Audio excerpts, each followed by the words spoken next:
The moment I realized my boss was about to be murdered, I had exactly 3 seconds to decide if his life was worth more than mine. The glass of water trembled in my hand as I stood frozen outside the conference room, watching through the crack in the door as Marcus Reed pressed a gun against the mahogany table, his voice low and venomous. Tomorrow night. The shipment arrival at Pier 9. That's when we take him out. My heart stopped. Marcus, Dominic Salvatore's right hand for over a decade, the man he trusted with his life, was planning to kill him. I should have run. Any sane person would have.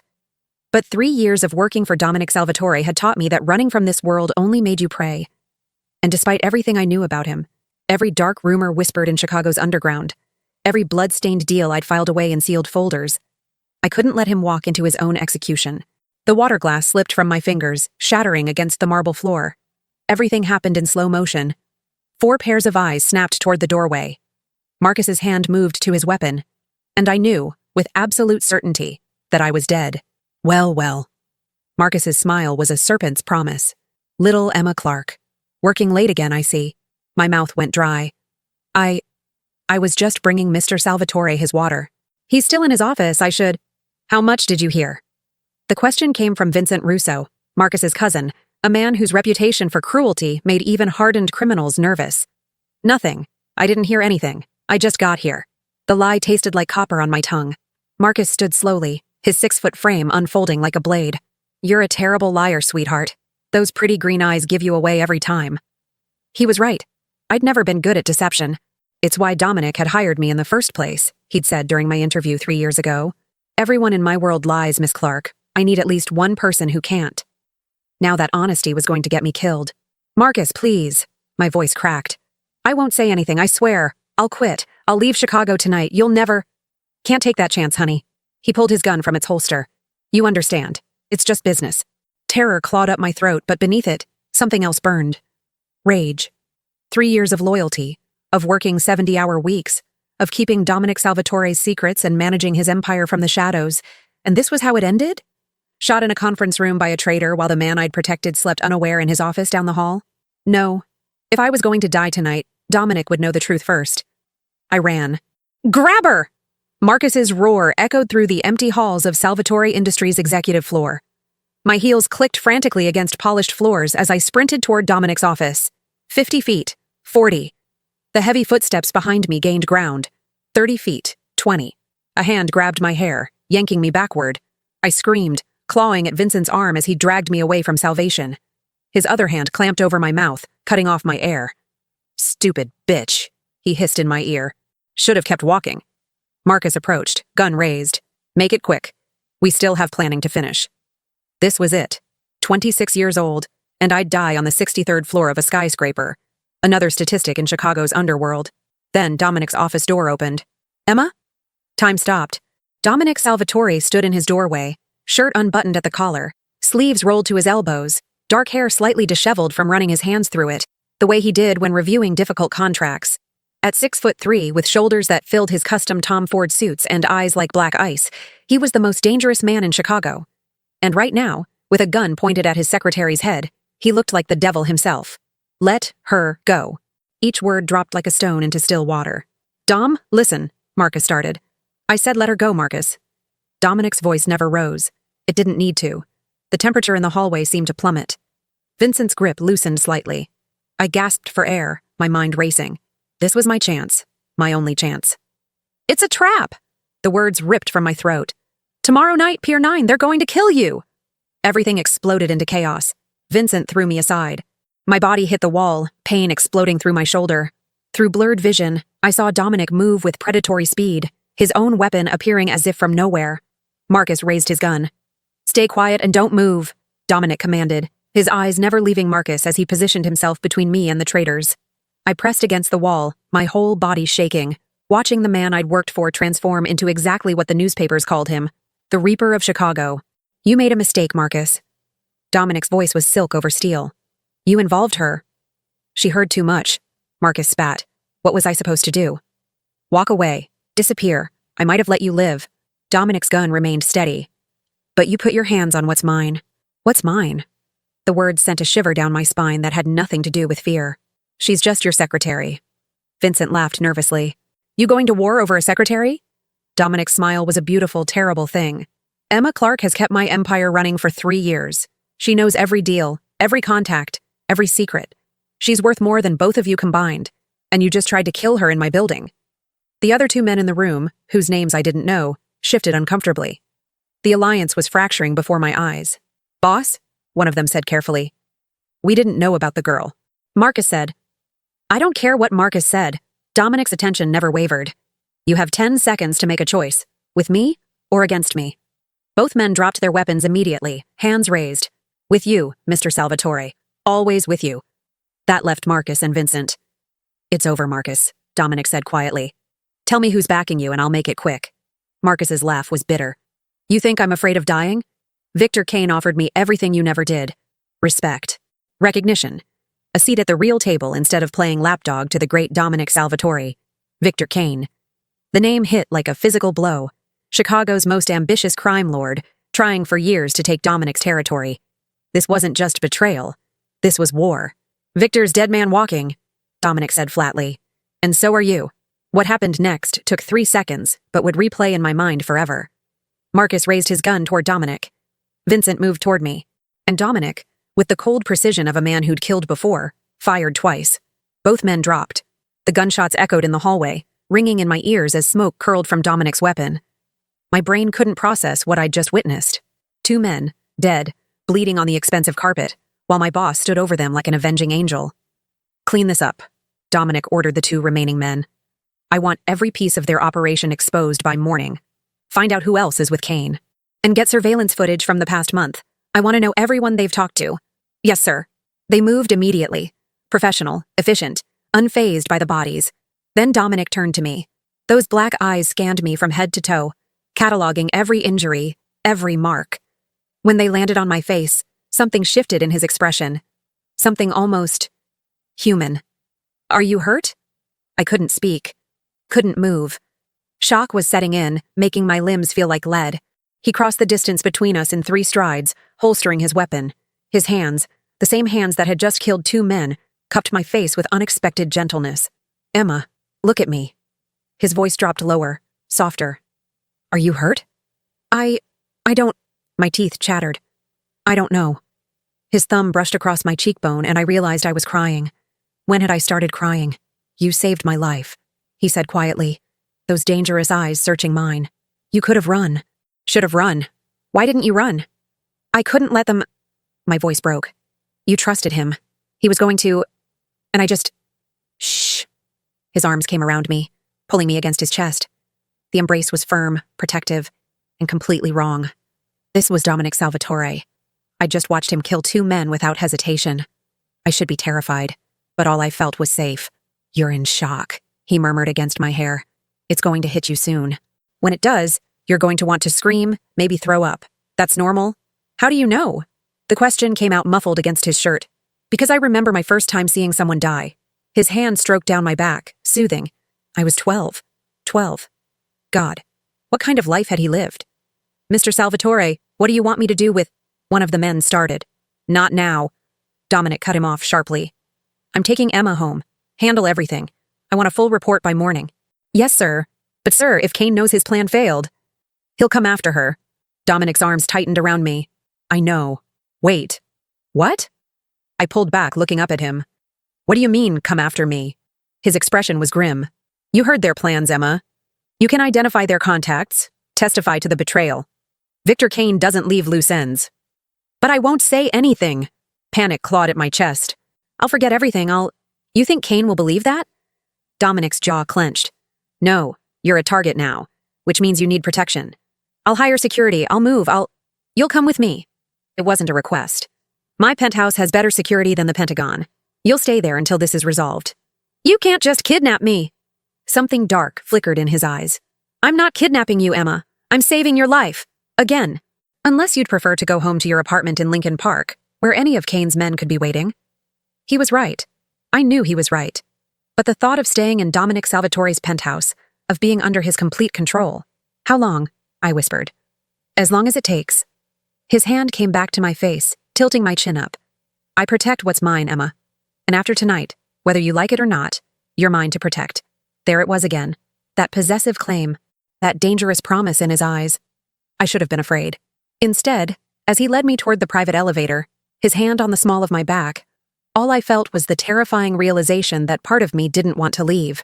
And that scared me more than any of the violence I'd just witnessed. The elevator doors closed, sealing us in together. In the polished metal reflection, I saw what we looked like. The beauty and the beast. The innocent secretary and the monster who'd just killed for her. Dominic leaned close, his breath warm against my ear. "Welcome to my world, Emma Clark. Try not to get killed." Dominic's penthouse occupied the entire top floor of the Salvatore Tower, a gleaming obsidian monument to power that pierced Chicago's skyline. Floor-to-ceiling windows overlooked the city like a throne room surveying a kingdom, and every surface whispered of wealth most people couldn't fathom. I stood in the entrance, still wearing my blood-stained blouse, feeling completely out of place. "The guest suite is down that hall." Dominic shrugged off his jacket, revealing shoulder holsters I'd somehow never noticed during 3 years of working together. "Bathroom stocked. Clothes in the closet should fit." "Whose clothes?" The question slipped out before I could stop it. His lips curved slightly. "A designer friend owes me favors. I had her send options while we were in the car.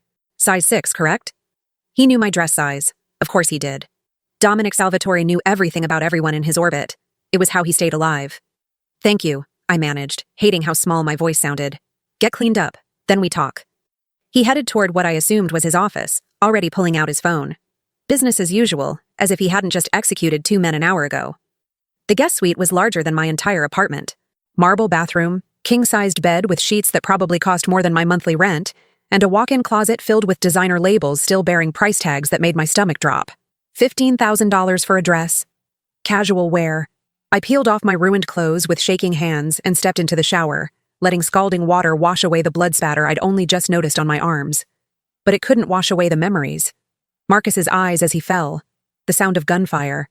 Dominic's cold efficiency. "You're in shock. It's going to hit you soon." He'd been right. My knees gave out and I sank to the shower floor, finally letting the sobs come. Great, heaving gasps that tore from my chest as reality crashed down. I'd almost died tonight. I'd watched 2 men get killed, and now I was trapped in a gilded cage with the most dangerous man in Chicago. What had I done? 20 minutes later, dressed in silk pajamas that felt like sin against my skin, I found Dominic in his study. He'd changed too, now wearing dark slacks and a black Henley that somehow made him look more dangerous than his 3-piece suits ever did. "Sit." He gestured to the leather couch. I perched on the edge, hands clasped in my lap like a schoolgirl called to the principal's office. He poured 2 glasses of amber liquid and crossed to me, holding one out. "Drink." "I don't." "It's not a suggestion, Emma." His tone left no room for argument. "You're running on adrenaline. When it crashes, you'll need something in your system." I took the glass. The whiskey burned going down, but warmth spread through my chest, dulling the sharp edges of panic. Dominic sat across from me, studying my face with unnerving intensity. "Tell me everything you heard. Every detail." For the next hour, I recounted the conversation, Marcus's words, the names mentioned, the timeline. Dominic listened without interruption, his expression growing darker with each revelation. "Victor's been planning this for months," he said finally. "The shipment at Pier 9 was bait. He wanted me exposed, vulnerable." His jaw clenched. "And Marcus sold me out for what? A bigger piece of a smaller pie?" He said Victor offered him respect, recognition. Marcus had respect. He threw it away. Dominic drained his glass. Now 12 families are going to war because he couldn't handle being second. 12 families? Victor's allies versus mine. This doesn't stay contained, Emma. By morning, every player in Chicago will have chosen a side. He leaned forward, elbows on his knees. "Which means you stay here. No exceptions. For how long?" "As long as necessary." "That's not an answer." "It's the only answer I have." Frustration bled into his voice. "You think I want you here? You're a civilian, Emma. You should be home watching Netflix and planning brunch with friends, not hiding from contract killers because you were too loyal for your own good." The words stung more than they should have. "I'm sorry I saved your life then." His eyes snapped to mine, something volatile burning in their depths. Don't twist my words." He stood abruptly, pacing like a caged predator. "I'm grateful. I'm also furious that you're in danger because of me. Both things are true." I watched him move, all controlled power and barely restrained violence. This was the real Dominic Salvatore, stripped of the polished veneer he wore at the office. Raw, dangerous, magnetic. "I knew the risks when I ran to warn you," I said quietly. "I made my choice." He stopped pacing, turning to face me fully. "Why?" 3 years, Emma. 3 years you've worked for me, filed my papers, scheduled my meetings, pretended not to notice the blood on my shirts after certain appointments. Why risk everything for a monster? You're not a monster. His laugh was bitter. I killed 2 men tonight without hesitation. I'll kill more before this is over. I've built an empire on violence and fear. What else would you call me? Human. The word hung between us. Complicated. Dangerous, yes. But not a monster. Something shifted in his expression. He crossed back to me in 3 strides, kneeling so we were eye level. This close, I could see the flecks of gold in his dark irises, the faint scar above his left eyebrow, the exhaustion he hid from everyone else. You don't know me, Emma. Not really. I know you donated $50,000 to children's hospitals last Christmas under a false name. I processed the transfer. My voice steadied as I held his gaze. I know you paid for your driver's daughter's cancer treatment. I know you personally visit the families of men who die working for you, making sure they're provided for. That's business. Loyalty requires. I know you haven't dated anyone in 2 years because you said you didn't want to put someone in danger. I watched realization dawn on his face. I know you, Dominic. Maybe not everything, but enough. His hand came up, fingers ghosting along my jawline. You see too much. Occupational hazard of being your secretary. You're not my secretary anymore. His thumb traced my lower lip, and my breath caught. You can't be. Not after tonight. Then what am I? The question hung in the charged air between us. His eyes dropped to my mouth, and for one heart-stopping moment, I thought he might kiss me. Wanted him to kiss me, despite every logical reason that was insane. But he pulled back, standing abruptly. You're someone I need to keep alive. Get some sleep. Tomorrow's going to be difficult. Dismissed. Just like that, the moment shattered. I stood on unsteady legs. Dominic. Good night, Emma. His back was to me, rigid with tension. I left before I could say something stupid. Something that would cross lines that shouldn't be crossed between a mob boss and his former secretary. But sleep didn't come. I lay in the massive bed, staring at the ceiling, replaying every moment. His hands on my face. His arms around me. The way he'd said mine, like it was both a threat and a promise. Around 3 a.m., I heard movement in the penthouse. Curiosity overrode common sense, and I crept out to investigate. The living room was dark except for the city light streaming through the windows. Dominic stood before them, shirtless, a glass of whiskey in one hand. His back was a roadmap of scars, some thin and surgical, others brutal and jagged. Can't sleep? He didn't turn around. How did you know I was there?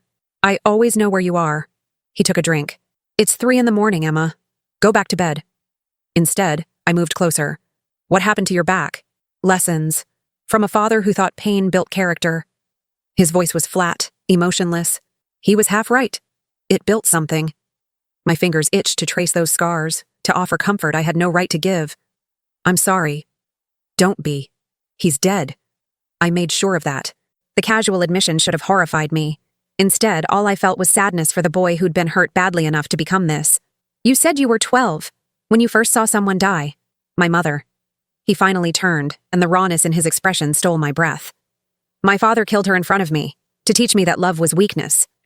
His smile was sharp enough to cut. Another lesson that stuck.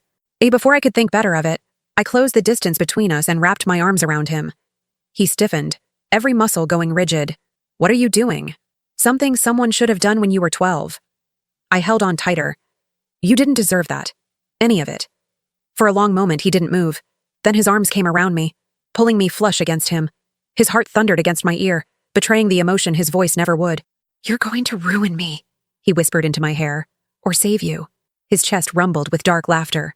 There's no saving someone like me, sweetheart. But God help us both. You make me want to try. He pulled back just enough to look down at me, and the hunger in his eyes made my knees weak. This was dangerous. Stupid. Crossing every professional boundary that existed. I didn't care. Dominic, go to bed, Emma. His voice was strained. Before I do something we'll both regret. What if I wouldn't regret it? His control wavered. I saw it in the way his grip tightened on my waist, the way his gaze dropped to my lips. You don't know what you're saying. I know exactly what I'm saying. No. He released me, stepping back. You're confused, traumatized, seeing me as some kind of savior when I'm the reason you're in danger in the first place. That's not. It is. His voice turned hard. You're under my protection, Emma. That means you're off limits. To everyone. Including me. Especially me. The rejection burned, but underneath it, I recognized something else. Fear. Dominic Salvatore was afraid, not of Victor Kane or gang wars or bullets, of this. Of us. Why? I challenged. Because you're worried you'll corrupt me? Break me? Because I know I will. The admission was raw, honest. Everything I touch turns to violence and blood. You deserve better than that. Better than me. Shouldn't I get to decide that? No. He moved past me toward his bedroom. Because you'd choose wrong. They always do. The door closed between us with quiet finality. I stood alone in the dark penthouse, heart racing, body aching with want I shouldn't feel. Everything about this was wrong. He was a criminal, a killer, a man who existed in a world of shadows and blood. But when he'd held me, I'd felt safer than I ever had in my life. And that terrified me more than any threat from Victor Kane ever could. Because Dominic was right about one thing. I was choosing wrong. And I didn't care. Morning came with blood. I woke to raised voices and rushed to the living room, still in my silk pajamas. 5 men in dark suits crowded around Dominic's dining table, which had been converted into a war room. Maps of Chicago, photographs, tablets displaying surveillance footage. And in the center, crime scene photos I wished I could unsee. 3 of our warehouses hit overnight. A man I recognized as Tony Castellano reported. Kane's claiming the west side. He's moving fast, boss. Dominic stood at the head of the table, fully dressed in another immaculate suit, looking like he'd slept perfectly despite our 3 a.m. encounter. His eyes found me immediately. Emma, you shouldn't be seeing this. Too late. I moved closer despite my better judgment. One photo showed a building engulfed in flames. Is anyone hurt? 4 men dead, 7 injured. His jaw tightened. Kane's sending a message. He thinks Marcus's death proves I'm vulnerable. Are you? The question escaped before I could stop it. Every man in the room looked at me like I'd grown a second head. You didn't question Dominic Salvatore. Not about weakness. But he smiled, cold and sharp. What do you think, Miss Clark? The formality stung after last night's intimacy. I think Victor Kane just made a fatal miscalculation. Approval flickered in Dominic's eyes. Gentlemen, this is Emma Clark. She's under my protection. Anything she needs, she gets. Anyone who touches her answers to me personally. Understood? A chorus of, yes, boss, echoed through the room. Tony, I want every asset we have on Kane's distribution network. If he wants to burn my warehouses, I'll dismantle his entire supply chain. Dominic's voice was pure ice. Michael, reach out to the Battaglia family. They've been neutral, but Kane just moved into their territory too. Offer them alliance. And the Irish? Another man asked. The O'Connors will side with whoever's winning. Let them wait. Dominic glanced at his watch. Meeting adjourned. I want updates every 2 hours. The men filed out, leaving us alone. The silence felt heavy with everything unsaid from last night. You should eat something, Dominic said without looking at me. Kitchen's fully stocked. I'm not hungry. Emma, are we going to talk about last night? His shoulders tensed. There's nothing to discuss. You were upset, I was tired. It meant nothing. The dismissal felt like a slap. You're a terrible liar for someone in your profession. Leave it alone. He started gathering the photos, but I caught his wrist. Why? Because admitting you feel something makes you weak? That's your father talking, not you. He yanked his arm back, eyes blazing. Don't presume to psychoanalyze me. You're not my therapist, you're... What? Your captive? Your responsibility? What am I, Dominic? Complicated. The word came out harsh. You're complicated, and I don't have time for complicated right now. I have a war to win. Fine. I stepped back, wrapping my arms around myself. Win your war.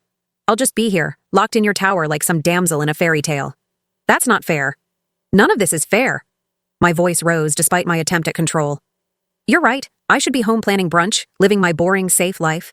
Instead, I'm stuck here, confused and scared and apparently feeling things I shouldn't for a man who keeps pushing me away while simultaneously claiming I'm his. The confession hung between us, raw and honest.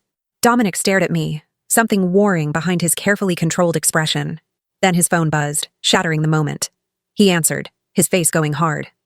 When? How many? A pause. I'm on my way. What happened? Kane's men tried to hit one of my clubs. My security stopped them, but we have one alive. His eyes met mine, and what I saw there made my blood run cold. I need to ask him questions. You mean torture him? I mean get information by whatever means necessary. He grabbed his jacket. Stay here. Don't answer the door for anyone. The security system is active, but if anything feels wrong, there's a panic button by the bed. It goes directly to my phone. Dominic, wait. But he was already gone, leaving me alone in the penthouse with my thoughts in fear. Hours crawled by. I tried to distract myself with television, books, anything to avoid imagining what Dominic was doing, what questions he was asking, what methods he was using. Around 2 p.m., the elevator chimed. My heart leapt into my throat. Dominic wouldn't use the elevator. He had a private key. Which meant, "Hello?" A woman's voice called out. "Anyone home?" I crept toward the living room, wishing I had a weapon. A stunning woman in her 30s stood by the elevator, holding several shopping bags and looking completely at ease. "Who are you?" I demanded. She smiled warmly. "Isabella Marchetti, Dom's cousin. You must be Emma." Her eyes swept over my pajamas. "Still in sleepwear at 2 p.m.? He really is keeping you locked up." "How did you get in?" "Family privilege. We all have override codes." She set down her bags. "Relax, honey. I'm not here to kill you." Dom called, said you needed proper clothes and maybe some company. Figured you were going stir-crazy. I wasn't sure whether to trust her, but the offer of company was too tempting after hours alone. "He sent you?" "Suggested it. I volunteered." Isabella moved to the kitchen, completely comfortable in Dominic's space. "Coffee?" "Please." As she worked, I studied her. Dark hair, sharp cheekbones, expensive clothes. She moved with the same predatory grace as Dominic, all confidence and control. "You're wondering if I'm dangerous," Isabella said without turning around. "Are you?" "Very. But not to you." She handed me a perfect espresso. "Dom's rules are absolute. You're family now, whether you realize it or not."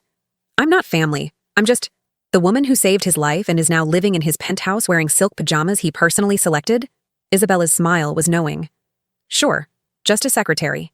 Heat crept up my neck. "It's not like that." "Isn't it?" She settled onto the couch, studying me with unnerving intelligence. "Let me tell you something about my cousin. Dominic doesn't let people in. Ever. His penthouse is his sanctuary. In 15 years, I can count on one hand the number of people he's allowed to stay here." She held up 2 fingers. "Me, during a particularly nasty divorce. And now you. He's protecting me. He's protecting you here, in his private space, where he sleeps and bleeds and shows the cracks in his armor." Isabella leaned forward. "Emma, Dom could have stashed you in any of a dozen safe houses, guarded apartments with professional security. But he brought you home." The implication settled over me like a weighted blanket. "He said I'm off limits, that I'm under his protection." "Of course he did, because he's terrified." Isabella's expression softened. "His father destroyed him, Emma. Taught him that love equals pain, that caring makes you vulnerable. Dom's spent his whole life building walls, and here you are, smashing through them without even trying. I don't want to hurt him. Too late. The fact that he cares enough to worry about hurting you? That's already more than he's felt in years." She stood, retrieving the shopping bags. "Come on, let's get you dressed. Looking like a Victorian ghost won't help anyone." The clothes Isabella brought were perfect. Designer jeans that fit like a dream, soft sweaters, boots that were both stylish and practical. As I changed, she kept up a steady stream of conversation about neutral topics, clearly trying to distract me. It almost worked. Until the elevator chimed again and Dominic stepped out, knuckles bloodied, shirt spattered with red. "Emma, don't—" Isabella started, but I was already moving. "What happened? Are you hurt?" My hands reached for him automatically, checking for injuries. "It's not my blood." His voice was flat, empty, the voice of a man who'd just done terrible things. "I got what I needed. Sit down. I'll get the first aid kit." "Emma, I'm fine." "Your hands are bleeding. Sit down." I used the same tone he'd used on me last night, leaving no room for argument. Something almost like amusement flickered across his face. He sat. Isabella watched us with undisguised interest as I cleaned Dominic's split knuckles, my touch gentle despite the violence they'd just committed. He winced when I applied antiseptic. "Baby," I muttered. "I've been shot 3 times. I think I can handle a little," he hissed as I pressed harder. "Maybe don't torture people with your bare hands then." The words came out before I could stop them. Silence fell like a guillotine. Then Dominic laughed. Actually laughed, the sound rusty but genuine. "You're lecturing me on interrogation techniques?" "Someone should." I rapped his knuckles with careful precision. "You have people for this sort of thing, don't you?" "I do." But I needed him to understand the consequences personally. His other hand came up, tilting my chin so I had to meet his eyes. "Does it scare you? What I am? What I do?" The honest answer would be complicated. So I gave him simple truth instead. "You scare me, but not because of the violence." "Then why?" "Because of how much I don't care about the violence when it comes to you." The confession felt like stepping off a cliff. I should be horrified. Should be begging to leave. But all I can think about is whether you're okay, whether you're hurt, whether— He kissed me. One moment I was talking, the next his mouth was on mine, swallowing my words, my breath, my resistance. It wasn't gentle. It was desperate, claiming, 3 years and 1 night of denial finally breaking through his control. I kissed him back just as fiercely, fingers tangling in his hair, gasping when his hands gripped my waist and pulled me closer. He tasted like whiskey and danger, and I wanted more. Finally, Isabella said from somewhere behind us. I'll just see myself out. The elevator doors closed, but neither of us moved. Dominic's forehead rested against mine, both of us breathing hard. This is a mistake, he said, voice rough. Probably. I'm going to ruin you. I'm willing to risk it. Emma? His thumb traced my swollen lower lip. I can't promise you gentle, can't promise you normal. All I have is darkness and blood and obsession. Then give me that. I met his gaze steadily. I'm not asking for fairy tales, Dominic. I'm asking for truth. Something in him broke. Or maybe it was something finally healing. He kissed me again, slower this time but no less intense, like he was memorizing the taste of me. When we finally pulled apart, his expression held a mixture of resignation and wonder. God help us both. Too late for divine intervention. I smiled despite everything. We're already damned. Then let's burn together. His phone buzzed insistently, reality intruding. He checked it, expression hardening. Kane knows you're here. He's putting a bounty on your head. $5 million. The number didn't feel real. That's a declaration of war. Dominic stood, all business again, but his hand found mine, squeezing gently. He wants to hurt me through you, which means we accelerate the timeline. Timeline for what? His smile was pure predator. Ending this. Victor Kane made a fatal error, Emma. He threatened what's mine. There it was again. That possessive claim that should have offended me but instead sent heat pooling low in my belly. What do we do? We? He studied me carefully. You stay here, safe, while I... Wrong answer. I straightened my shoulders. You said I'm family now. That means I'm in this. All of it. Absolutely not. You don't get to kiss me like that, then bench me. I know your business, Dominic. 3 years, remember? I know the players, the routes, the weaknesses. Use me. I won't put you in danger. I'm already in danger. $5 million bounty, remember? I stepped closer, refusing to back down. Let me help. Let me be more than just someone you're protecting. The internal war played across his features. Finally, he nodded slowly. Against my better judgment. But you follow my orders exactly. No heroics. Deal. This is insane, he muttered, pulling me close again. You're insane. I'm insane for allowing this. Welcome to the madness. I kissed him softly. Now tell me the plan. And as he laid out his strategy for destroying Victor Kane, his arms around me, his voice promising violence and vengeance, I realized something terrifying. I'd never felt more alive. The darkness didn't scare me anymore. It felt like coming home. The plan was simple in theory, suicidal in practice. I would accompany Dominic to a neutral meeting with the Battaglia family, acting as his assistant to analyze their books and broker a financial alliance. It was legitimate enough to avoid suspicion, dangerous enough that Kane would hear about it and realize Dominic wasn't hiding me. You're bait, Isabella said flatly when Dominic explained it to her 3 days later. You're using her as bait. I'm giving Kane a target he can't resist, Dominic corrected, his hand resting possessively on my lower back. One that's surrounded by 30 armed men, and me. We stood in his penthouse, now fully transformed into a command center. The past 72 hours had been a whirlwind of strategy sessions, surveillance reviews, and stolen moments where Dominic would pull me into empty rooms just to kiss me breathless before returning to business. The man was addictive. Every touch, every heated glance made me crave more. She's not trained for this, Isabella argued. One mistake. I won't make mistakes. I met her concerned gaze steadily. I've been studying the Battaglia finances. Their shipping company is bleeding money, and Kane's been undercutting their routes. They need this alliance as much as Dominic does. See? Dominic's thumb traced circles on my hip, a casual intimacy that made Isabella roll her eyes. She's ready. She's in love with you, which makes her reckless. The words hung in the air like a grenade. I opened my mouth to deny it, but nothing came out. Because she was right. Somewhere between blood-soaked hallways and 3 a.m. confessions, I'd fallen completely for a man who lived in shadows. Dominic's hand tightened on my waist. Bella, give us the room. This is a mistake, she said, but left anyway. Silence stretched between us. Finally, Dominic turned me to face him, his expression unreadable. Are you? His voice was carefully neutral. In love with me? Would it matter if I was? It would change everything. His hands framed my face. Emma, I can't offer you normal. Can't promise you safety or stability or any of the things you deserve. What I feel for you is obsessive, possessive. Probably unhealthy by any reasonable standard. That's not an answer. I know. He pressed his forehead to mine. Because I don't have the right words for what you are to me. You're not just someone I'm protecting, not just someone I want. You're the first person in my entire life who makes me think about futures instead of just survival. My heart stuttered. Dominic, let me finish. His voice roughened. I've killed men for looking at you wrong. I've lost sleep wondering if you're comfortable, if you're scared, if you hate me for dragging you into this. You've become the most dangerous weakness I've ever had, and I can't bring myself to care. That sounds like love, I whispered. It sounds like madness. But he kissed me anyway, deep and claiming. Say you'll back out. Say you'll let me handle this alone and I'll find another way. No. Emma. No. I gripped his shirt, holding him close. I'm in this. With you. All of it. The resignation in his eyes warred with something fiercer. Pride, maybe. Or the same reckless devotion I felt burning in my chest. Then we do this together. He sealed it with another kiss. But if anything goes wrong, you run. You don't look back, don't try to help. You run and let me handle it. It's not negotiable. Steel entered his voice. I can face anything except losing you. Promise me, Emma.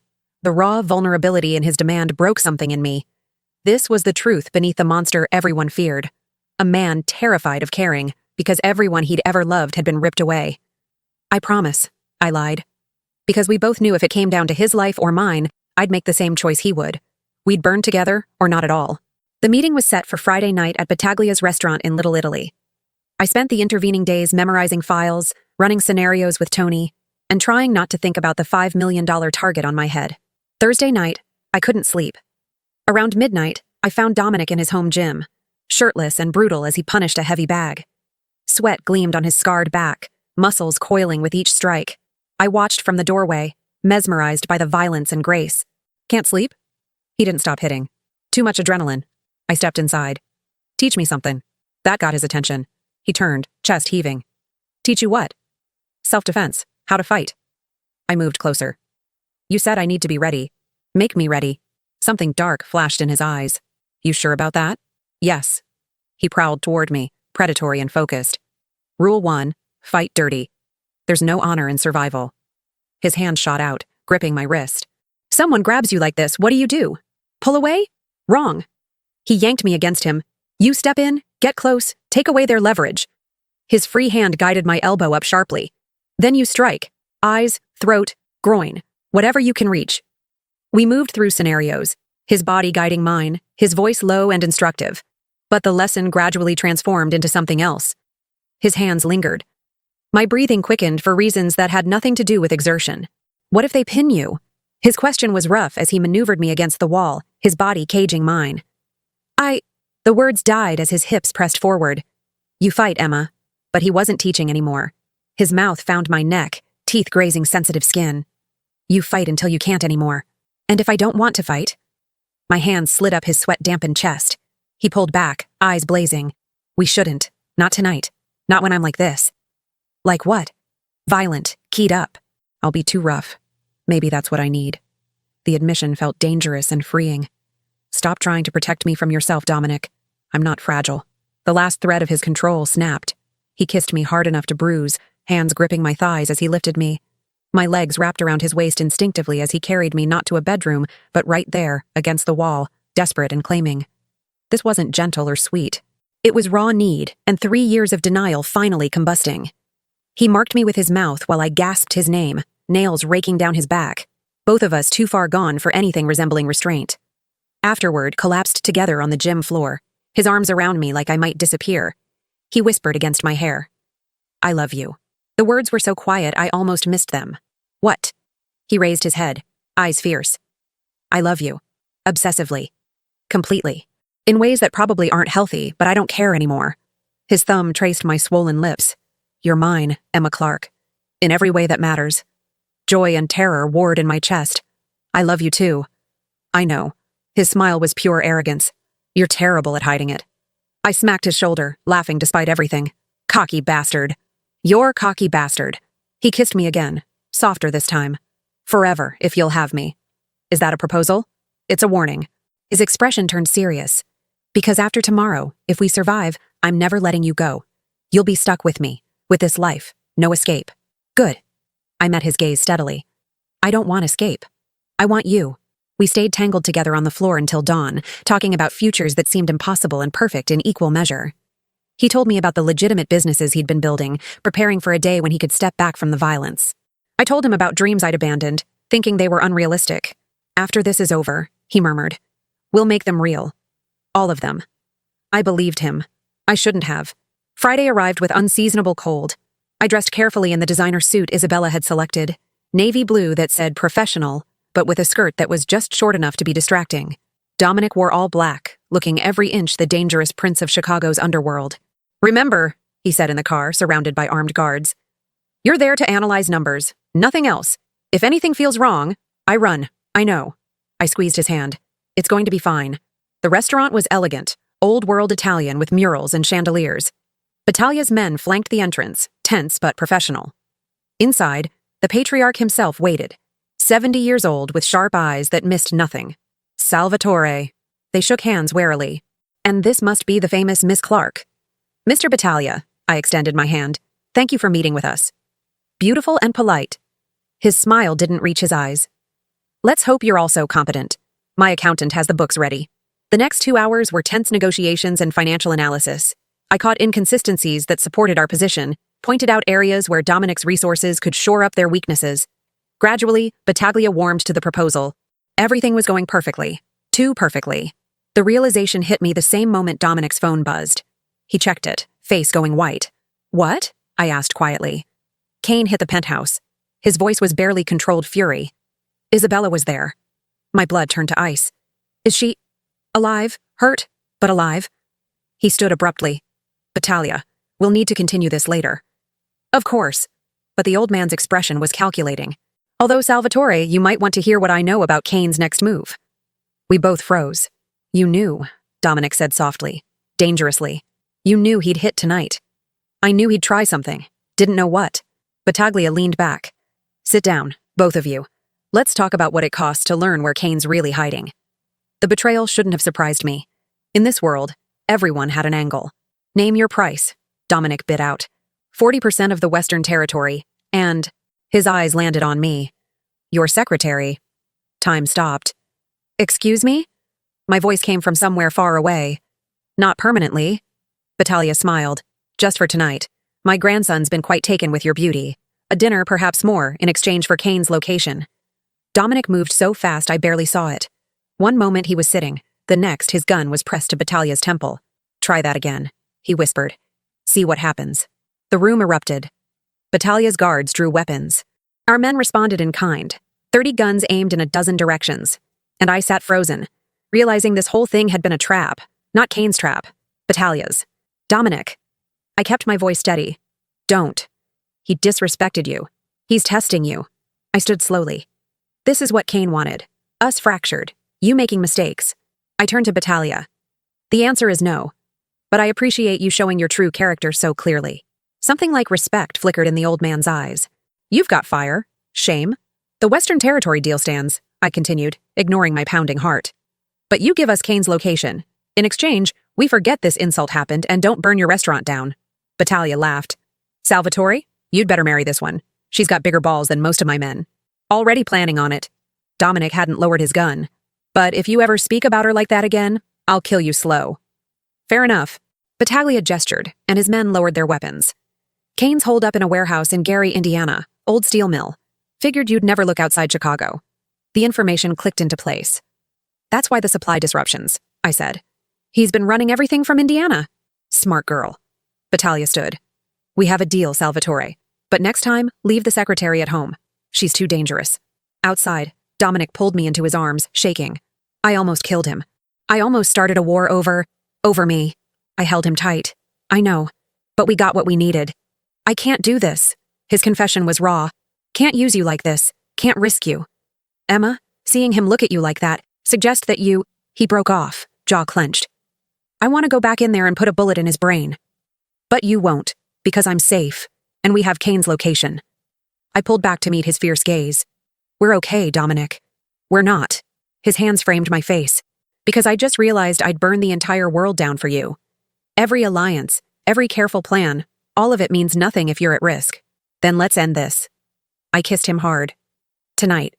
We finish Kane, and then we get our future. He searched my eyes for a long moment, then nodded, resolve hardening. Tonight. But Emma, what I said before about running if things go wrong. Still not negotiable, I interrupted. I know. His smile was sad. That's what terrifies me. Because he knew the same truth I did. Neither of us would run. Not anymore. We'd face whatever came together, even if it killed us both. The abandoned steel mill loomed against the Indiana skyline like a rusted skeleton, all twisted metal and broken windows. 27 years of decay had transformed it into the perfect fortress for a man trying to hide from Chicago's most dangerous predator. Victor Kane had chosen well. Too bad Dominic was done playing games. 3 entry points, Tony reported, his tablet displaying thermal imaging. 18 heat signatures inside. Kane's in the center, top floor of the main building. We sat in an SUV half a mile out, surrounded by 40 of Dominic's best men. I wore tactical gear that Isabella had somehow procured in my size, though Dominic had nearly refused to let me come at all. You stay with the vehicles, he said for the 10th time. No exceptions. We've been over this. Then we'll go over it again. His hand cupped my face. Emma, this is different from Battalia's restaurant. This is an assault. People will die tonight. I know. And I did. The weight of what we were about to do sat heavy in my chest. But Kane has information about Marcus's other contacts. If there are more traitors, I'll handle it. You need me to verify the financial records, to cross-reference the accounts. I gripped his tactical vest. I'm the only one who knows your entire network well enough to spot the discrepancies. He knew I was right, hated it, but knew it. You stay behind me, always. You don't engage, you don't take risks. If I tell you to run, I run. Another lie, but one he needed to hear.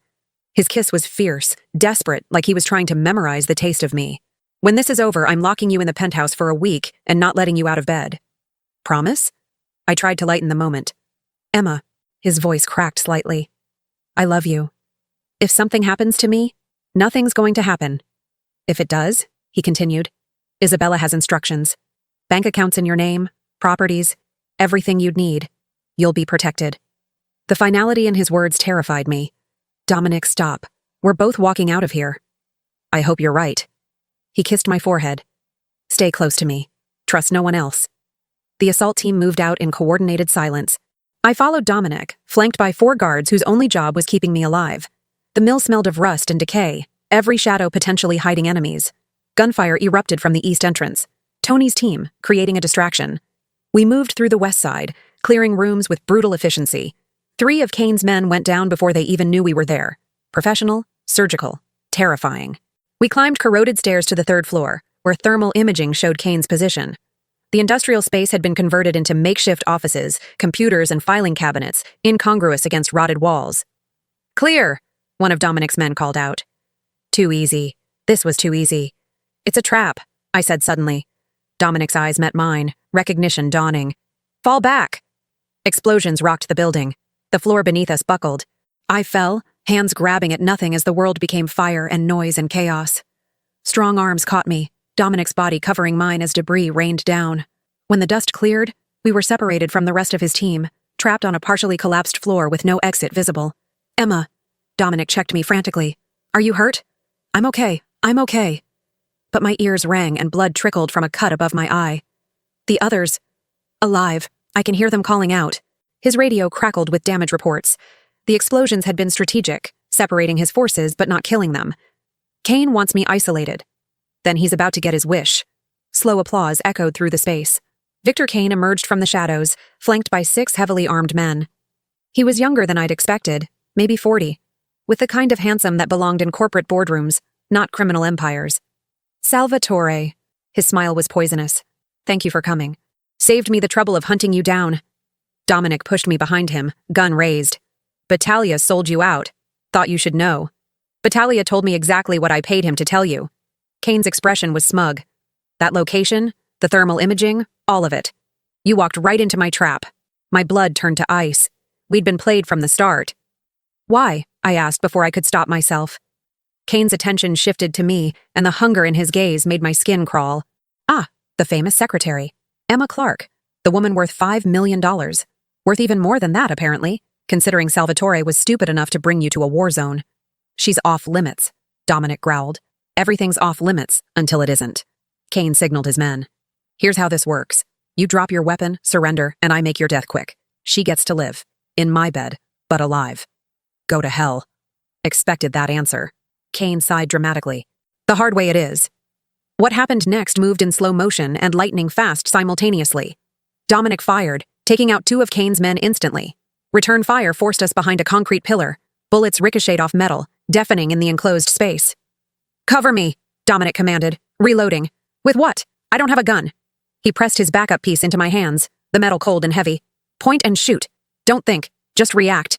Then he was moving, drawing fire away from me, engaging 3 men at once with the brutal efficiency of someone who'd been fighting his whole life. I crouched behind the pillar, hands shaking, watching the man I loved dance with death. One of Kane's men flanked around, spotted me, raised his weapon. I shot him. The recoil jolted through my arms. The man dropped, blood blooming on his chest, eyes going glassy. I'd just killed someone. Ended a life. The magnitude of it threatened to paralyze me. Emma, behind you! I spun, fired blindly. Another body fell. The gunfight lasted maybe 90 seconds, but felt like hours. When silence finally fell, 4 of Kane's men were dead, 2 fleeing back into the shadows. And Kane himself was cornered, Dominic's gun pressed to his temple. Wait! Kane gasped. You need me alive. Why would I need you? Dominic's finger tightened on the trigger. Because Marcus wasn't the only traitor. The words stopped everything. You think this was just about me taking your territory? There are 4 others, high up in your organization. I'm the only one who knows who they are. I saw the calculation in Dominic's eyes. Vengeance versus information. Names, he demanded. Insurance policy. You kill me, you never find them. Kane smiled despite the gun at his head. But we can make a deal. My life for their identities. Not good enough? Then add this. Kane's eyes found me. I know who ordered Marcus to kill you in the first place. The real puppet master behind all of this. My breath caught. What are you talking about? Marcus was muscle. I was the distraction. But someone else planned it all. Someone who's been positioning themselves to take over everything once you were both gone. Kane's smile widened. Someone you trust absolutely. Dominic's jaw clenched. You're lying. Am I? Then explain how I knew you'd bring her tonight. How I knew exactly which meeting to sabotage, which warehouse to leak information about. Kane's voice dropped. There's a snake in your garden, Salvatore, and it's closer than you think. The implications crashed over me. Someone in Dominic's inner circle, someone who knew our plans, had been feeding Kane information. Had orchestrated the entire thing. Tony, I breathed. He provided the thermal imaging, the location, everything. Tony's been with me for 15 years, Dominic protested, but doubt crept into his voice. Check his financials, Kane suggested. Offshore accounts in the Caymans, $5 million deposited over 6 months. He's been bleeding you dry while setting up his own operation. My mind raced through every interaction with Tony. The meetings he'd attended, the information he'd had access to, the way he'd always been just a bit too eager to help. Emma. Dominic's voice was tight. Your opinion. Gut instinct. I thought about the files I'd reviewed, the patterns I'd noticed but dismissed. Kane's telling the truth. Tony's been skimming. Small amounts, but consistent. I thought it was accounting errors. Guess she's good for more than just warming your bed, Kane sneered. Dominic hit him with the gun, sending him sprawling. Give me the names, all of them, or I start breaking bones until you do. And if I talk, you kill me anyway. If you talk, you die quickly. Don't talk, and I'll make sure your death takes days. The promise in Dominic's voice was absolute. Choose. Kane weighed his options, probably running calculations on rescue possibilities. Finally, he laughed bitterly. Fine. Tony Castellano, Jennifer Wu in your legal department, Marcus obviously, and Paul Richardson on your city council connections. 4 names. 4 people in positions to destroy everything Dominic had built. And the mastermind? I pressed. Kane's smile was vicious. That's the beautiful part. It's not one person. It's a collective. The syndicate. 10 family heads who decided you'd grown too powerful, Salvatore. They've been planning your downfall for 2 years. The syndicate. I'd heard whispers, dismissed them as paranoia. But if it was real, you can't fight them all, Kane continued. Even you aren't that invincible. So here's my offer. I give you everything. Names, accounts, meeting locations. In exchange, you let me walk out of Chicago and never come back. Dominic, I warned, we can't trust. I know. But calculation warred with rage in his expression. The smart play was to take the information and hunt Kane later. The satisfying play was to end him now. Footsteps echoed below. Tony's voice called out, Boss, you okay up there? Dominic's eyes met mine. In that moment, we communicated silently. If Tony was the traitor, walking into his ambush was suicide. Change of plans, Dominic said quietly to Kane. You're going to verify everything you just told me. If it checks out, you get to live in a very small cell for a very long time. But you live. That wasn't the deal. That's the new deal. Take it or take a bullet. Kane's resignation was palpable. Fine. Emma. Dominic pulled me close, voice dropping to barely audible. When Tony comes up, I need you to act normal. Can you do that? My heart hammered. What are you going to do? What I should have done the moment I suspected betrayal. His kiss was quick, fierce. Trust me. Tony appeared in the doorway, weapon drawn, concern on his face. Boss, thank God. We heard. He stopped, seeing Kane restrained. You got him? I did. Dominic's voice was casual. With Emma's help. She's quite the shot, apparently. Pride flickered across Tony's face. Too much pride. Like he was pleased I'd proven capable. Like he'd been counting on it. We should move, Tony urged. Building's unstable, and Kane's remaining men could regroup. Agreed. Dominic hauled Kane to his feet. Tony, take point. Emma, stay between us. We moved through the damaged building, tension coiling tighter with each step. I kept expecting Tony to make a move, to reveal himself. But he played his role perfectly, the loyal lieutenant concerned only with our safety. We emerged into the parking area where the vehicles waited. Dominic's other men clustered around, relief evident on their faces. Everyone accounted for? Dominic asked. 2 injured, none critical, someone reported. Clean extraction. Good. Dominic's hand tightened on Kane's shoulder. Then let's finish this. What happened next would haunt me forever. Dominic shoved Kane forward toward Tony. Secure him. Tony reached out to take custody.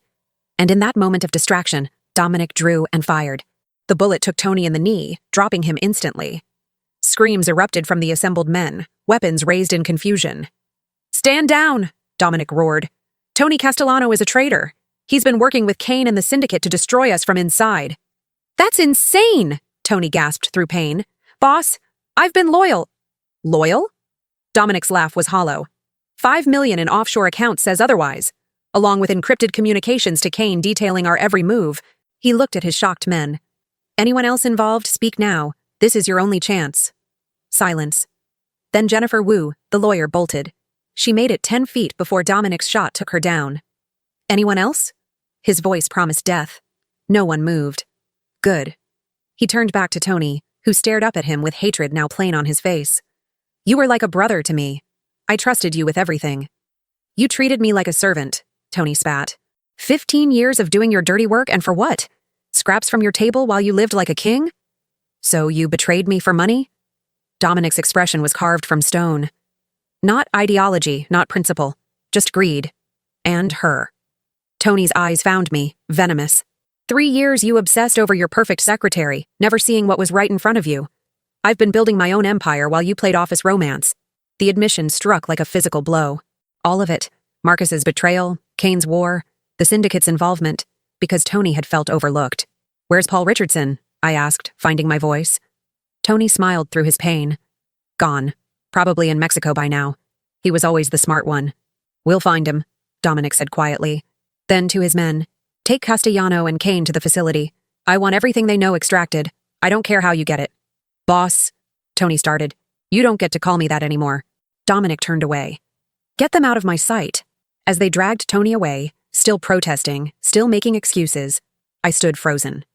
The magnitude of what we'd uncovered, the conspiracy that had nearly destroyed everything, threatened to overwhelm me.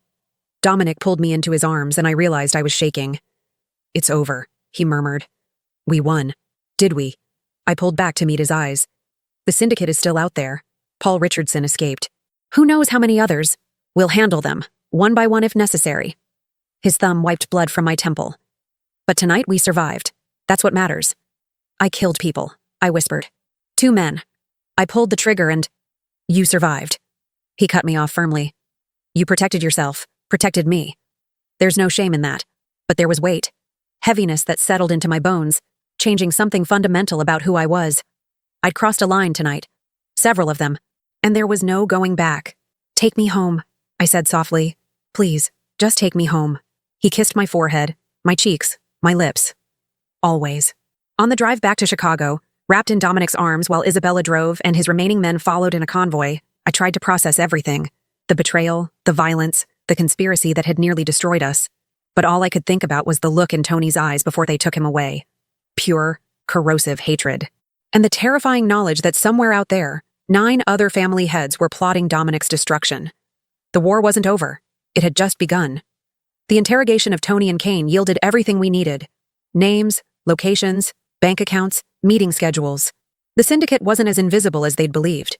Within 48 hours, Dominic had enough evidence to burn their operations to ash. But evidence wasn't vengeance. I watched him plan from the penthouse, maps and surveillance photos spread across every surface. He barely slept, barely ate, consumed by the need to eliminate every threat. The man who'd held me gently after Indiana had retreated behind walls of cold calculation.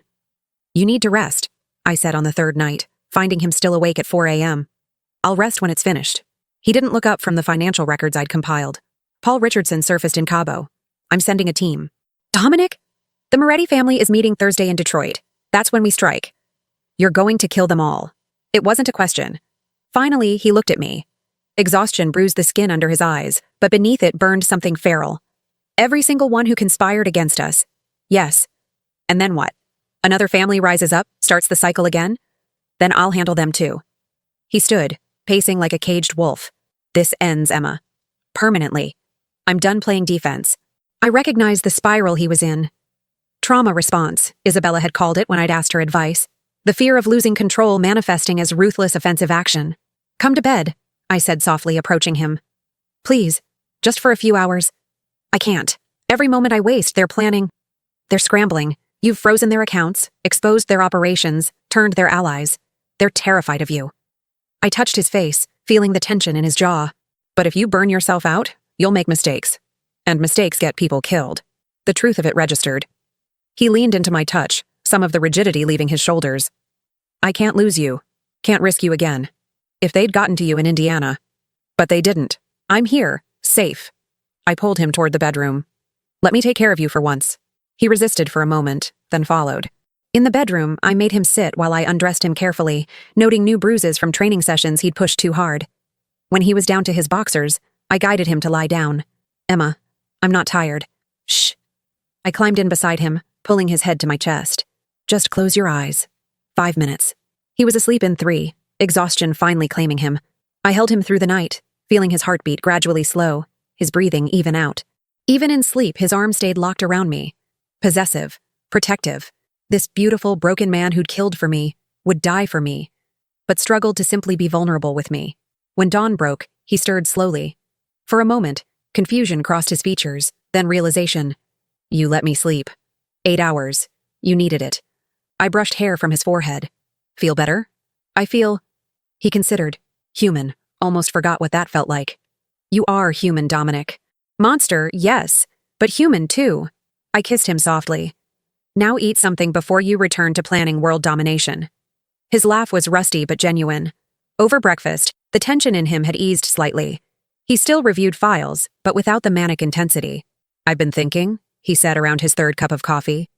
"After Detroit, after it's finished, maybe we should leave Chicago for a while." I looked up from my tablet. "Leave? Not permanently. Just a break. Somewhere warm where no one knows my name." His expression held something almost shy. "We could be normal for a few weeks. Just Emma and Dominic, not secretary and crime boss." Hope bloomed in my chest. "You'd do that? For you? I'd do anything." He reached across the table, lacing our fingers together. "You've given up so much for me. Your safety, your peace, your innocence. The least I can do is give you a vacation. I don't want a vacation from you, just from the violence. Working on that too." He pulled out a different folder. "Been meeting with lawyers, legitimate ones. If I can convert enough assets to legal businesses, I could step back from operations within 2 years. 2 years. It seemed like a lifetime, and no time at all. You'd give up your empire? I'd trade it all for a life where you don't flinch at gunshots." His thumb traced circles on my wrist. "Where we can have normal things. Dinners without bodyguards. Nights without checking over our shoulders. Maybe even..." He trailed off, but I heard what he didn't say. "Kids. Future. Forever." "Let's survive Detroit first," I said, though emotion threatened to choke me. "Then we'll plan our escape. Deal." He pulled me into his lap, holding tight. "I love you. More than power. More than revenge. You know that, right?" "I know." I settled against his chest. "I love you too. Even the dark parts. Especially the dark parts," he corrected with dark humor. "Those are my best features." We spent the day together, strategizing but also just existing in the same space. He taught me more self-defense. I made him laugh with stories from my life before him. For a few hours, we were almost normal. Then Isabella called with news that shattered the fragile peace. Paul Richardson's dead, she reported. But not by our team. Someone got to him first, made it look like a suicide, but the coroner's preliminary says murder. Dominic's expression went cold. The syndicate's cleaning up loose ends. Gets worse. Jennifer Wu died in custody. Heart attack officially. But she was 32 and healthy. Isabella's voice was grim. They're eliminating anyone who could talk. Which meant Tony and Kane were targets. And, by extension, anyone who knew what they knew. Us. Increase security, Dominic ordered. Double shifts, no one in or out without my approval. Emma doesn't leave the penthouse. Already done. But Dom, if they're willing to kill their own people... They're desperate. Good. He ended the call, turning to me. Change of plans. Detroit happens tonight, not Thursday. Tonight?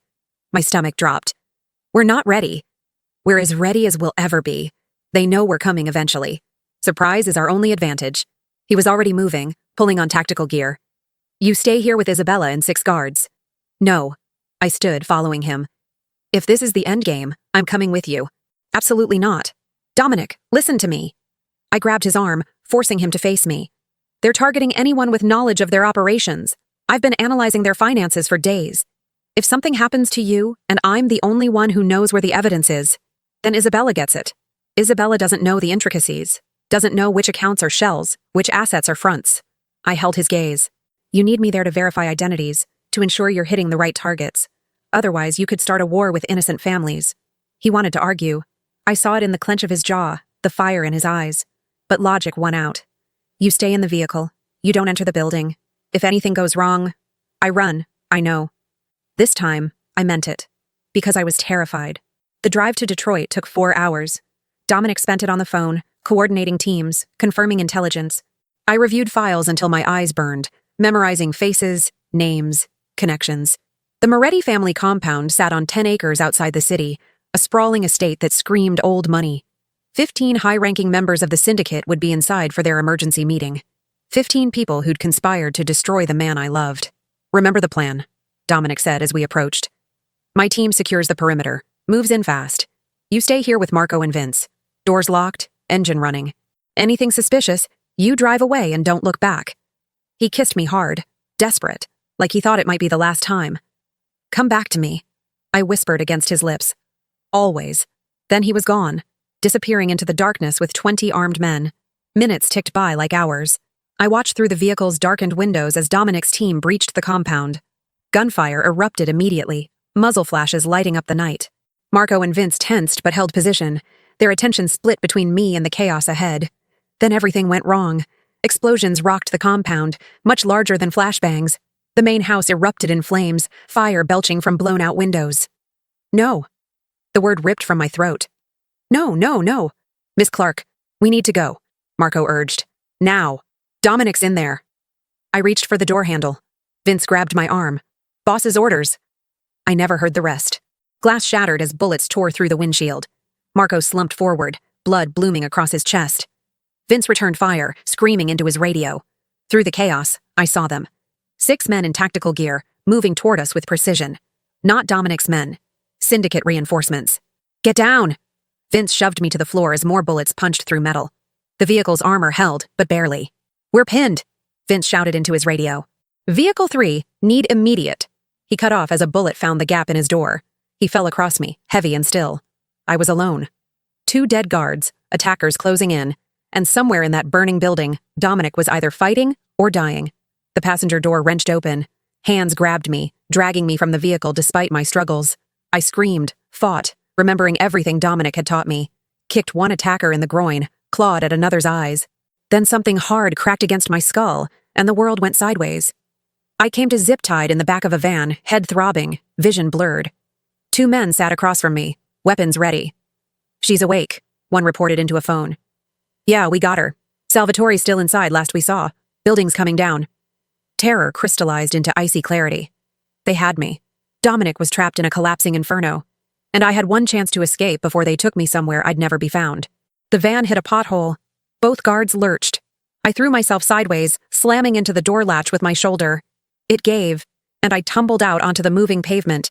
Pain exploded through my body as I rolled, but I forced myself up, running despite the agony. Gunshots chased me into the woods bordering the road. Branches tore at my face. My zip-tied wrists made balance impossible. But I ran, driven by pure survival instinct and the desperate need to get back to Dominic. I don't know how long I ran. Minutes? Hours? Time lost meaning. Finally, I burst onto a side road and flagged down a passing truck. "Please," I gasped at the startled driver. "Please, I need to get to the Moretti compound. What was he? Boyfriend? Boss? The man I love is there. Please." Maybe I looked pathetic enough. Maybe he recognized desperation. Either way, he drove me back, calling 911 as we went.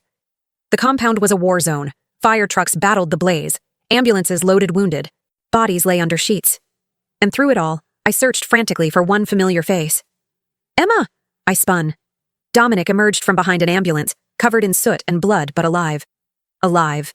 I ran to him, slamming into his chest hard enough to hurt. His arms locked around me, and I felt his whole body shaking. "They took you," he choked out. "I saw them take you, and I couldn't. The building was collapsing, and my men were trapped, and I had to choose. I'm here. I'm okay." I pulled back to check him for injuries. Blood soaked his left shoulder, and burns marked his arms. "You're hurt. Doesn't matter. You're alive." He cupped my face, and I realized he was crying. Dominic Salvatore, the Reaper of Chicago, had tears streaming down his ash-covered face. "I thought I'd lost you. Thought they'd taken you, and I'd never—" "Shh. I'm here. I escaped. I came back." I kissed him, tasting smoke and salt and relief. "We're okay." "We're not." His voice broke. "Marco and Vince are dead. 4 more of my men didn't make it out. The syndicate leaders escaped through tunnels we didn't know about. And you almost died because I brought you into a war zone. This isn't your fault. It's all my fault." He pulled away, anguish written across his features. "Every death, every injury, all of it traces back to me.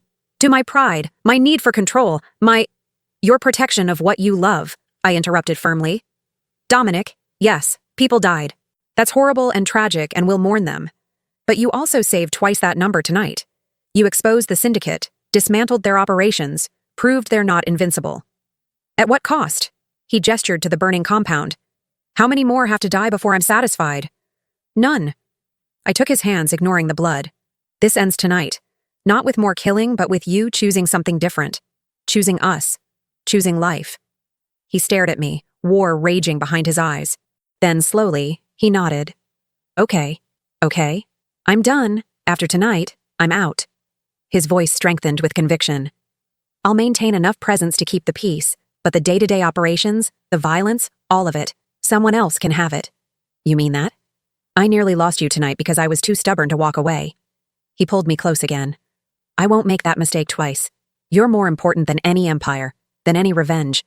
EMTs approached, insisting Dominic get treated. As they worked on his injuries, I sat beside him, our hands intertwined. Around us, the compound smoldered. Bodies were identified. Survivors gave statements. The syndicate had scattered, but they'd been broken. Without the Moretti's coordination and resources, the remaining families would either fall in line or tear each other apart fighting for scraps. Either way, it wasn't our problem anymore. "Mr. Salvatore." A detective approached, notebook ready. "We need to take your statement about tonight's events." Dominic looked at me, then back at the detective. "I'll tell you everything. But first, I need to do something." He turned to me, still bloody and burned, surrounded by death and destruction. And there, in the ruins of the old world, he knelt. Emma Clark. His voice was steady despite everything. "I've done terrible things. I've killed. I've destroyed. I've built an empire on fear. But you've seen all of that and loved me anyway. You've saved my life, literally and figuratively. More times than I can count." He reached into his pocket, pulling out a small black box. "I bought this 2 weeks ago. Kept trying to find the perfect moment. But I don't think there are perfect moments in our world. Just real ones." He opened the box. The diamond caught firelight, scattering rainbow fractals across the ruins. "Marry me. Not because it's smart or strategic, but because I can't imagine breathing without you.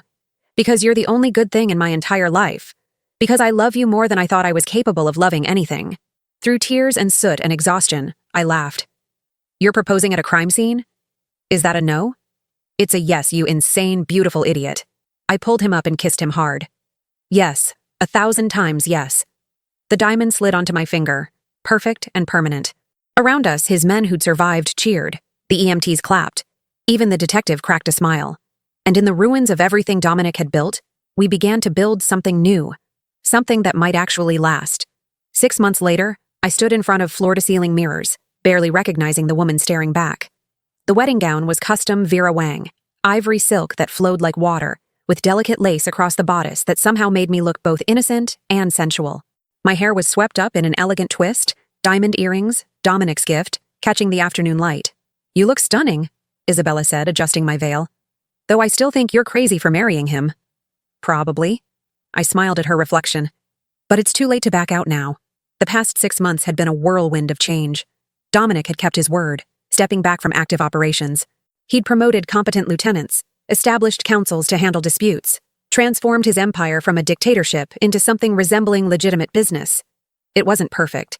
There were still aspects of his world that existed in moral gray areas.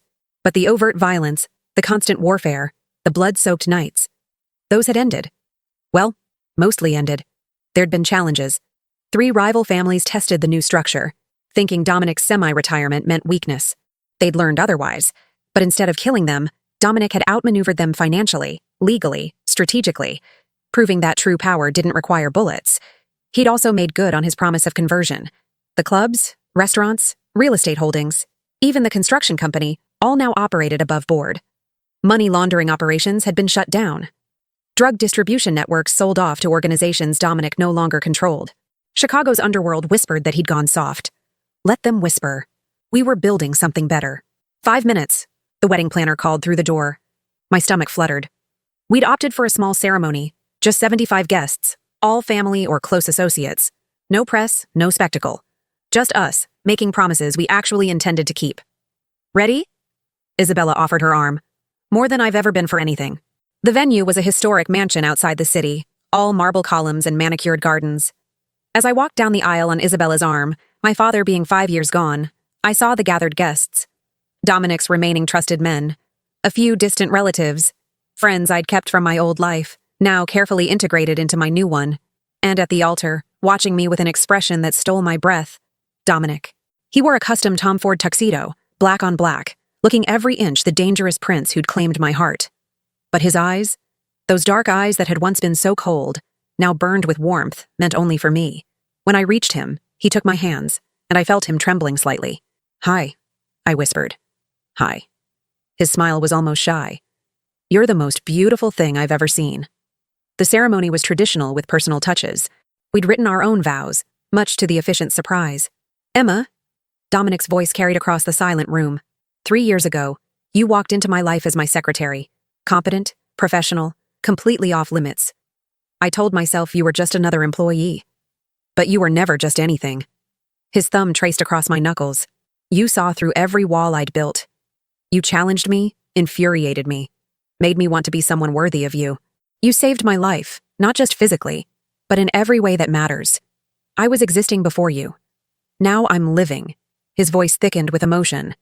"I promise to protect you, cherish you, and remind you daily that you're the best decision I've ever made.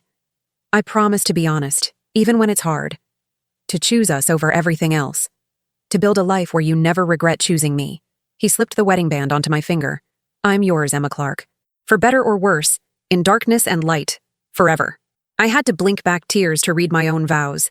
"Dominic, everyone warned me about you, said you were dangerous, ruthless, incapable of love. And they were right about the first 2. Soft laughter rippled through the guests. "But they were wrong about love.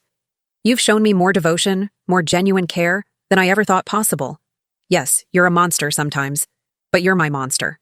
More laughter, and Dominic's lips twitched. "You've given up so much for us. Your empire, your reputation, your comfortable distance from emotions. You've let me see the real you, scars and trauma and beautiful broken pieces. And I love all of it." I slid his ring on.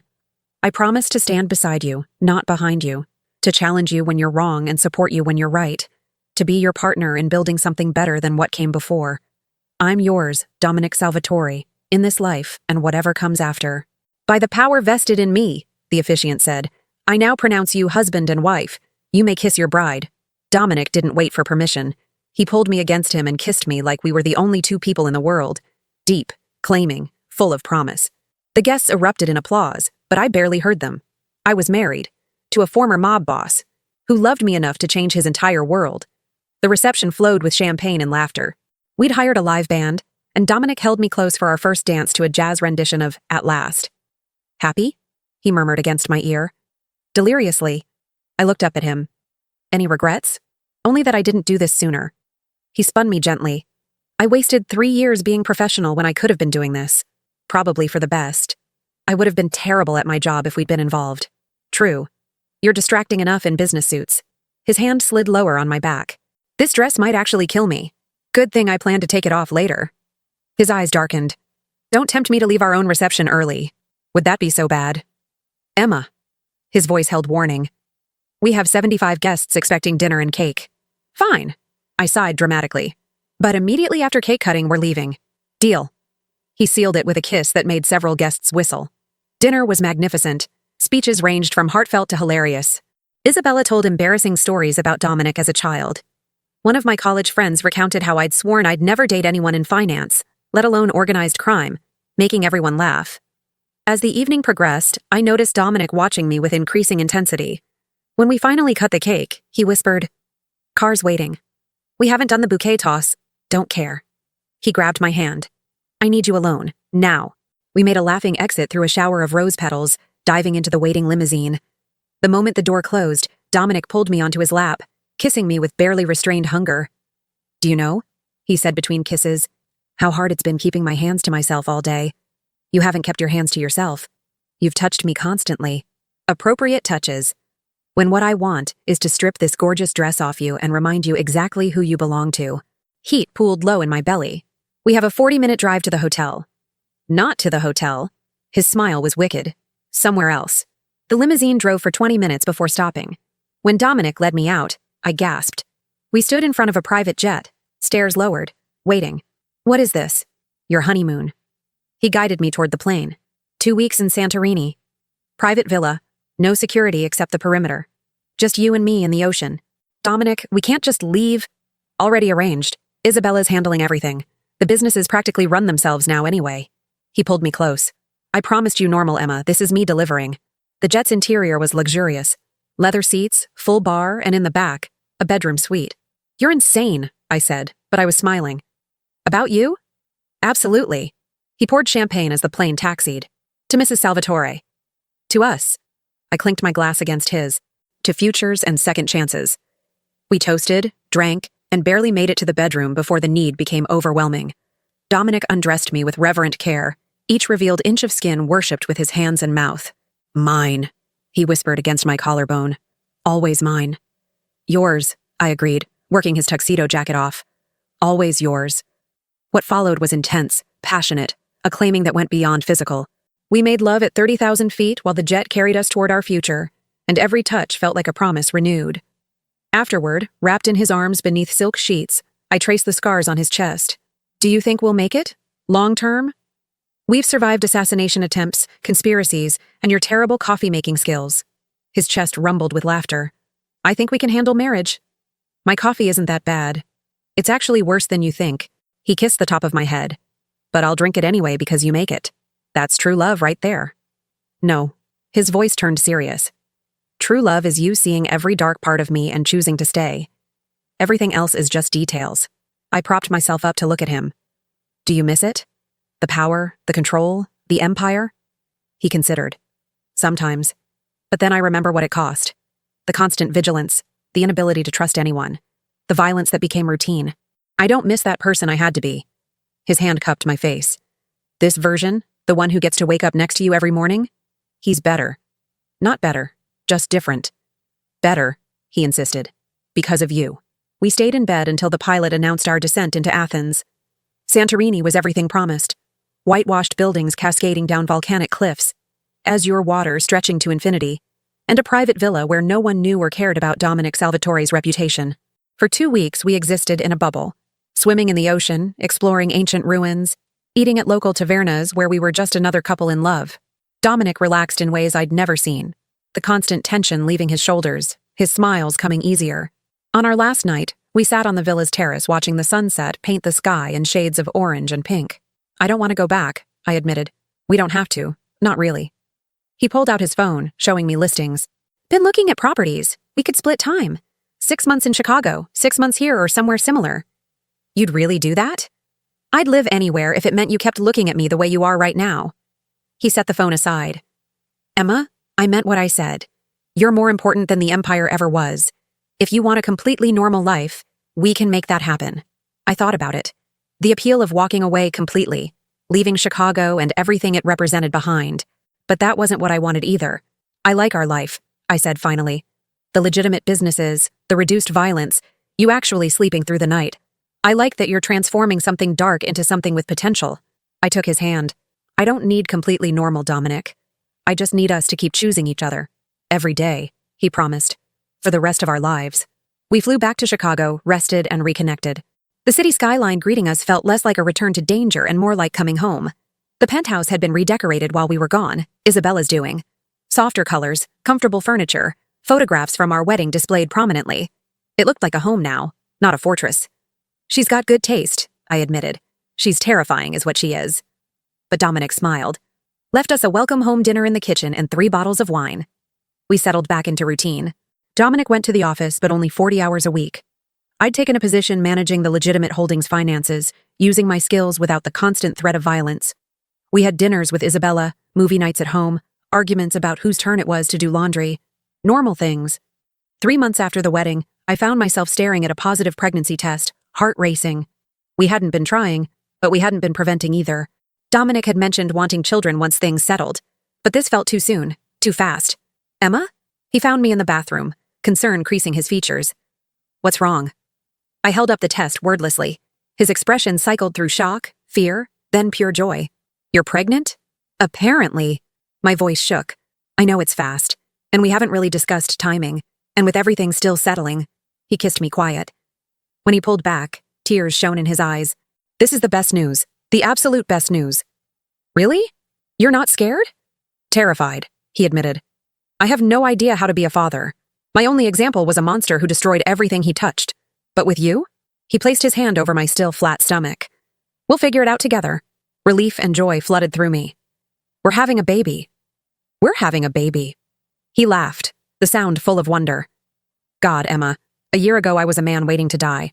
Now I'm married to the love of my life with a child on the way. How did I get this lucky? You chose to change, to be better. No. He held me close. I chose you. Everything good in my life stems from that choice. 7 months later, I gave birth to a daughter. Sophia Marie Salvatore came into the world screaming, with dark hair and her father's eyes.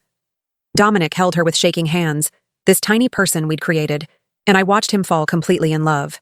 She's perfect, he whispered, tears streaming down his face. She's absolutely perfect. Just like her father, I said. Better than her father. He looked at me with such fierce devotion it hurt. She'll be better than both of us. We'll make sure of it. And we did. Sophia grew up knowing her father had a complicated past, but experiencing only his love and dedication. Dominic was the dad at every school event, every recital, every milestone. He taught her self-defense but also poetry, showed her strength could be gentle and power could be used to protect. The empire he'd built transformed completely. By Sophia's 5th birthday, Salvatore Industries was known for construction projects and real estate development, not violence. The remaining families respected the boundaries Dominic had established, and a fragile peace held. We were happy. Not perfect. Dominic still had nightmares sometimes. I still flinched at unexpected noises. The scars from our past weren't fully healed and maybe never would be, but we'd built something real from the ruins. A family. A life. A future that looked nothing like either of us had imagined. 10 years after that bloody night in the office building, I found Dominic in Sophia's room, watching her sleep. She was 8 now, all wild curls and fierce independence.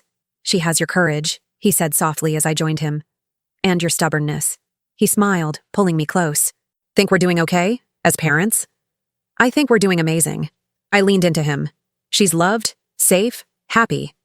What more could we want? Nothing. He kissed my temple. I have everything I never knew I needed. We stood there in the doorway, watching our daughter dream, the city lights twinkling beyond her window. Dominic's empire had transformed into something legitimate. The monster had become a man. And the secretary who'd risked everything for him had become his entire world. It wasn't the fairy tale I'd imagined as a girl. It was better. Because it was real. Darkness and light, violence and redemption, danger and devotion, all twisted together into something uniquely ours. I love you, I whispered. I love you more, he countered. Impossible. Want to bet? His smile was playful, younger than I'd ever seen it. What are the stakes? Winner gets to sleep in tomorrow while the loser makes breakfast. You're on. I pulled him toward our bedroom. But I should warn you, I've gotten very good at proving my love over the years. Challenge accepted, Mrs. Salvatore. We left Sophia's doorway, hands intertwined, moving through the penthouse that had transformed from a gilded cage into a home filled with laughter and memories. Photos lined the walls now.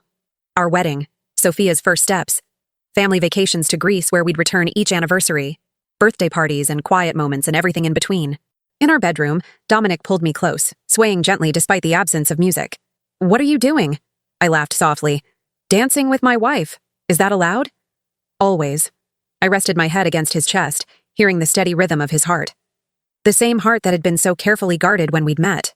Do you ever think about how it started? That night in the hallway? Every day. His arms tightened around me. I think about the fact that you could have run.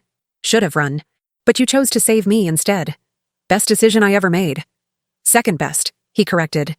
The best was saying yes when I proposed in the middle of a crime scene. I pulled back to look at him, taking in the face I knew better than my own. The faint scar above his eyebrow. The gray threading through his temples now. The lines around his eyes from actual smiling instead of just calculating. He'd aged in the past decade. But softly. Happiness looked good on him. You know what I think? I traced the line of his jaw. I think we saved each other. I think you're right. He captured my hand, pressing a kiss to my palm. I was dying before you, Emma. Not physically, but in every way that mattered. You brought me back to life. And you showed me I was stronger than I ever imagined, that I could face darkness and not break. You never broke. You bent, adapted, conquered. Pride filled his voice. My fierce, beautiful queen. Your wife, I corrected. Your partner. Your equal. Yes. He kissed me slowly, deeply. All of those things and more. We made love that night with the tenderness of longtime lovers who'd weathered storms together. No desperation, no fear of loss, just the simple joy of connection, of choosing each other again as we had every day for a decade. Afterward, as I drifted toward sleep in his arms, I heard him whisper against my hair. Thank you. For what? I murmured. For seeing me. The real me, beneath everything else. His voice was thick with emotion. For loving the monster and the man, for giving me Sophia, for building this life with me, for everything. I turned in his arms, cupping his face. Dominic Salvatore, you are the love of my life. Thank you for choosing to be better. For fighting your demons. For proving that people can change. Only because of you. No. I kissed him softly. Because of you. I just reminded you that you were worth saving. He held me tighter, and I felt wetness against my shoulder. He was crying, this man who'd once been called the Reaper of Chicago, who'd built an empire on fear and blood. Crying because he was grateful for a second chance at life. I love you so much it terrifies me sometimes, he admitted. The thought of ever losing you or Sophia. You won't. We're not going anywhere. I stroked his hair soothingly. We're here, safe, together. That's what matters. Promise me something, he said quietly. Anything. If something ever happens to me if I'm gone, promise you'll tell Sophia the truth. All of it. The good and the bad. I don't want her remembering a sanitized version of who I was. Dominic. Promise me, Emma. She deserves to know her father was flawed, made mistakes, did terrible things, but loved her enough to change. That's the lesson I want her to carry. That no one is beyond redemption if they're willing to fight for it. Tears pricked my eyes. I promise. But you're going to be around to tell her yourself. You're going to walk her down the aisle someday and spoil our grandchildren, and grow old annoying me with your overprotectiveness. He laughed wetly. Is that what we're calling it? Overprotective? What would you call having 6 security cameras installed in our daughter's bedroom? Cautious parenting. She's 8, and they made her feel like she was in prison. We had to remove 4 of them. Fine. Maybe slightly overprotective. He smiled against my shoulder. In my defense, I know what kind of monsters exist in this world. And you also know she's your daughter. She inherited your strength and my stubbornness. She'll be fine. I know. Doesn't make it easier letting her grow up. I understood. Sophia was our miracle, proof that something beautiful could bloom from darkness. Watching her navigate the world with innocence, we'd both lost so young, was both wonderful and terrifying. We're doing okay, I reassured him. As parents, as partners, as people, we're doing okay. Better than okay. He kissed the top of my head. We're happy. Actually, genuinely happy. I never thought I'd have this. Neither did I. Funny how life works out. Funny, he agreed. Terrifying, unpredictable, beautiful. We fell asleep like that, wrapped around each other, the Chicago skyline glittering beyond our windows. The same city where our story had begun in blood and betrayal, now the backdrop for our peaceful life. Outside, the world continued turning. Somewhere, people plotted and schemed and fought for power. But in our penthouse, in our bed, in our life, we'd found something more valuable than any empire. We'd found each other. And in the end, that was the only victory that mattered. The end epilogue, 5 years later.